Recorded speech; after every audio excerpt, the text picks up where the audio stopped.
promises. So I was explaining earlier that I never talk about myself. I'm actually always talking about other people and getting other people to talk. So when I was putting this together, it was a bit of a conundrum on what the hell am I going to do?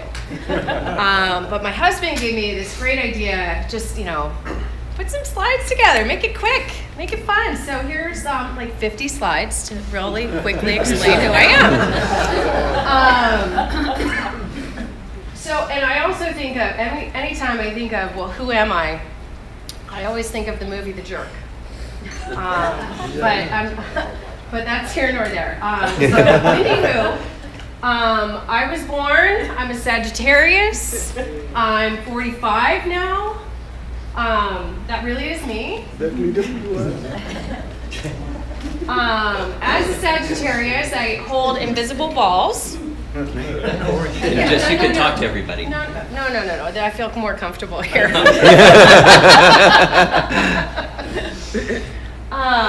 But I would say, as a Sagittarius, I am very extroverted. I am very open-minded. I'm sometimes a little naive that way. But you can always ask me to do something, and I'm going to find a way to do it. For better or worse.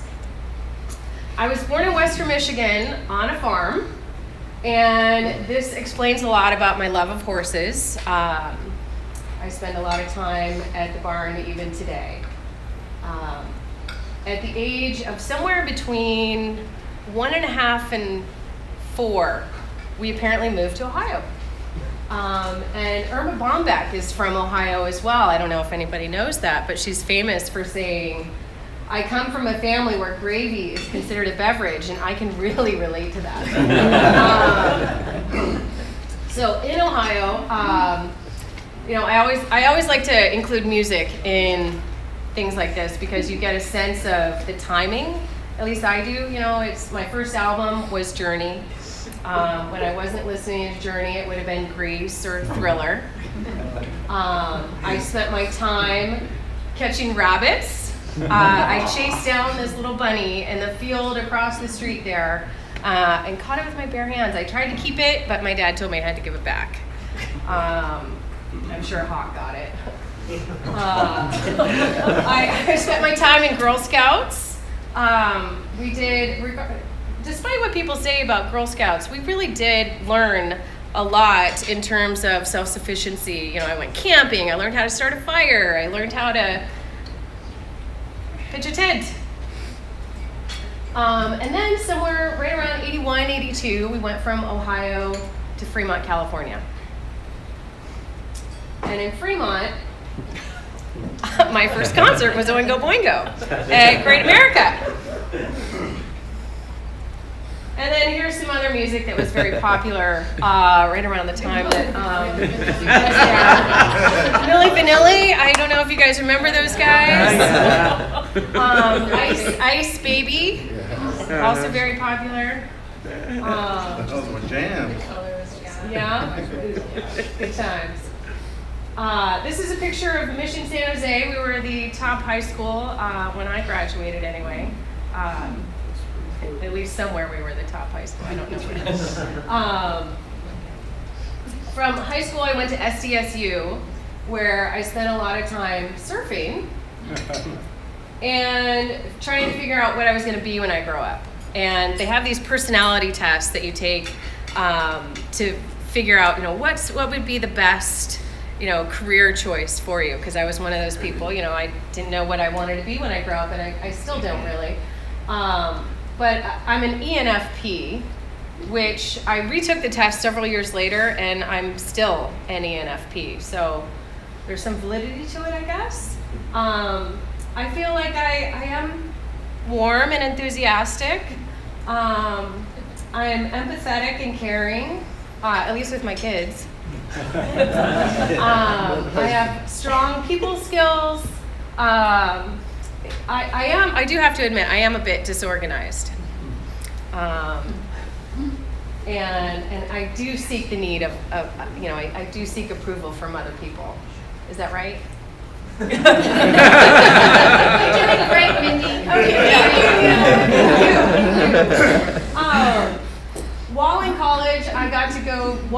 places. I went to my second major was German. So ich spreche Deutsch ein bisschen. I got to go to Austria, Germany, and Switzerland. This is Neuschwanstein.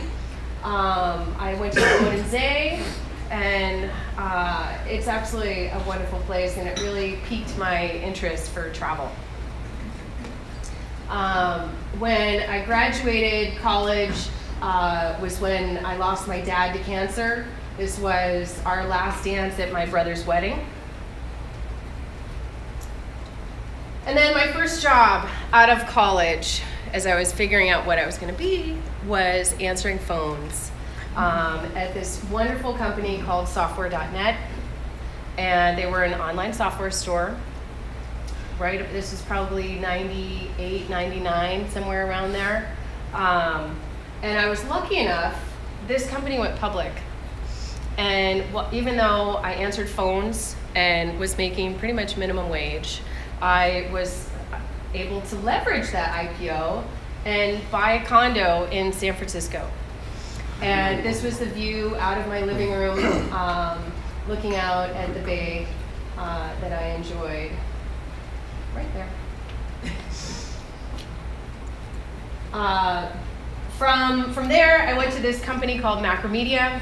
Macromedia is this amazing company that built Flash. If you guys ever see animation online before being able to do things in HTML, they developed Flash animation. They also have many other softwares. They were bought out by Adobe. And my big question is, several of the companies that I've worked for have all been bought out or went under. And because of that, it makes me wonder if I really did work there, because they don't exist anymore. And while at Macromedia, we did amazing team building things. I was there for about 6 years. I went skydiving,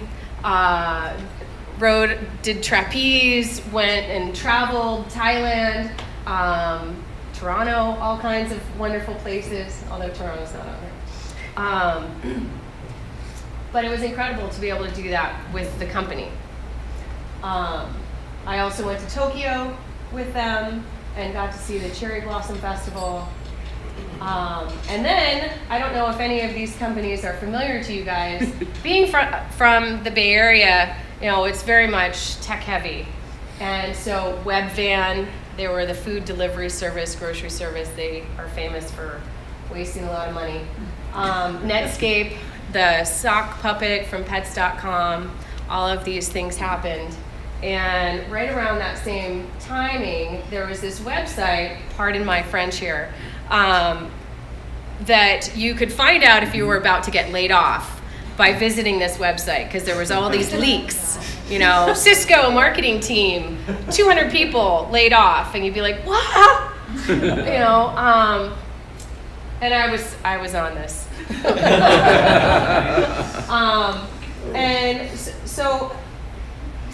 Wrong order, but that's okay.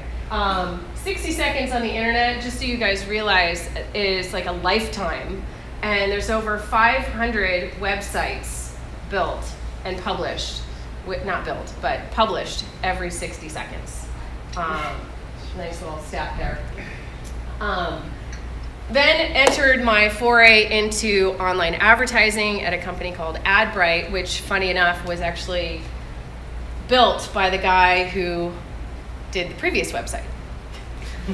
I don't want to say that. But it was essentially the first, what's called an exchange. So an exchange for ad placement on the web is very much like the stock market. You bid for it, you win the bid, you get the placement. From there, I went into email marketing and sent lots of spam to people. Then I had preacher number one. When these are some of the things that we do, horses again. This is my ideal, what I think I'd be able to do with horses. It's like balance, yoga, the dog, right? Ideal world. Except this is really what it's more like. You know, and he's biting my head. He doesn't listen to me. From there, I went to the pop underworld. You know, do you guys remember pop unders? There are these annoying websites that would have blinky, flashy things on them, and after you close your browser, which nobody does anymore, you would have these annoying websites. You're welcome. Then circa 2011, here we are, boom, boom, boom, welcome to LA. My husband wanted to live out one of his bucket list dreams, and that was to go to Art Center. So we packed up the family, moved down here, and while he went to school, I got to work. And I was working in fun places like Akamai. So Akamai, if you guys know anything about how the internet works, they are the fast pipes through the internet. So you can have, it just makes things really fast. How about that? And there's clouds. All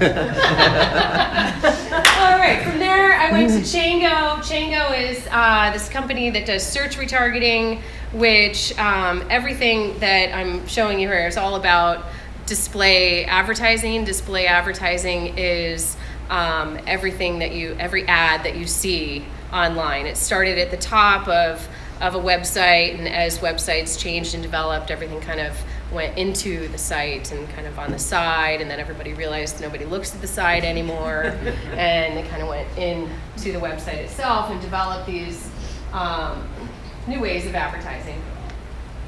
But then we had creature number 2. That's Bella and Eliana. Whoops. Fast forward, BitSelect. This is native advertising. As I was saying, you know, the websites change from being on the rail to in the page themselves. We thank Facebook for that, because if you guys remember when Facebook first came out, they did all these right-hand ads that nobody clicked on, and then they took all the ads and put them in your feed. Well, that essentially evolved into native advertising, which is ads that look like content. And you see them all the time that they say from around the web, and it looks like news, but it's really not news at all. It's fake news.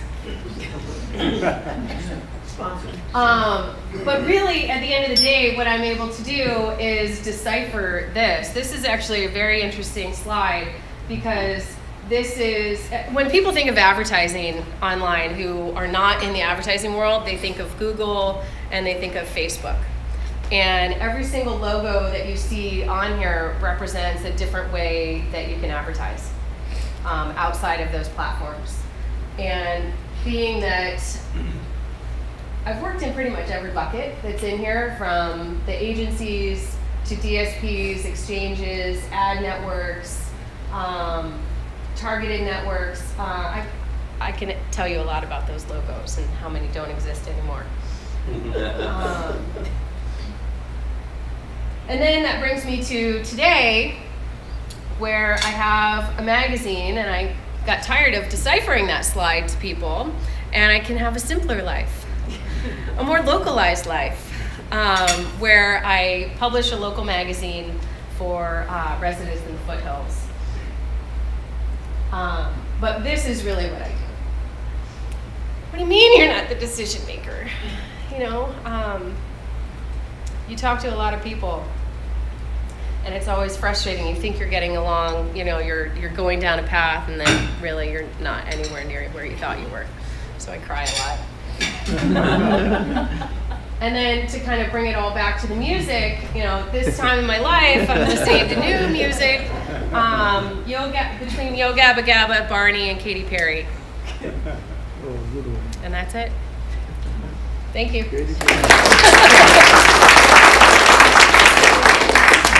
Any questions? Yeah. Yes.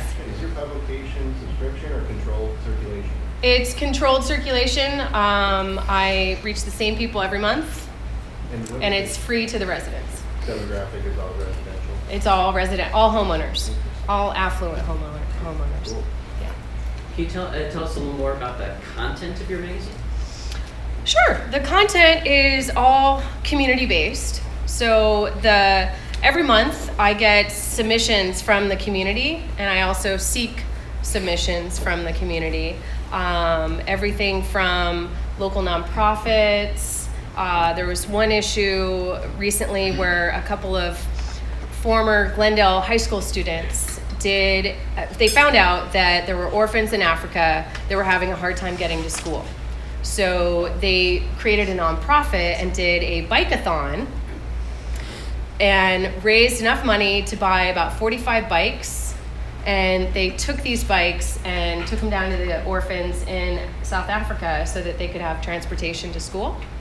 And that was about 5 years ago that they started that, and since then they've delivered over 500 bikes. So that's pretty cool.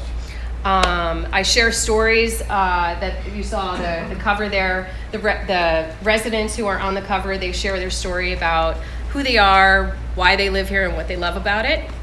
I also work with the high school kids who are writing in their journalism classes and helping them have another feather in their cap for colleges so they can be published outside of something affiliated with school. And then everything from Duke Magian Park to you name it. Mindy, do you get to share, like, for instance, you just did the trip back down south. Do you get to share any of those stories like that in your magazine? You know, so you saw me get choked up about that. And I certainly could. What I'm doing with the magazine is I'm letting the community tell me what they want to hear. So I really don't write very much in the magazine. I write the Dear Residents letter, the editor letter, to tell people what to expect. Other than that, I'm not really forcing anything. Maybe she can, I'm sorry, she was right on target. Did you practice a lot? I didn't. Who's your top 3 advertisers? Heart of Lending, Sharon and Kendall Hales, and Robin Battles.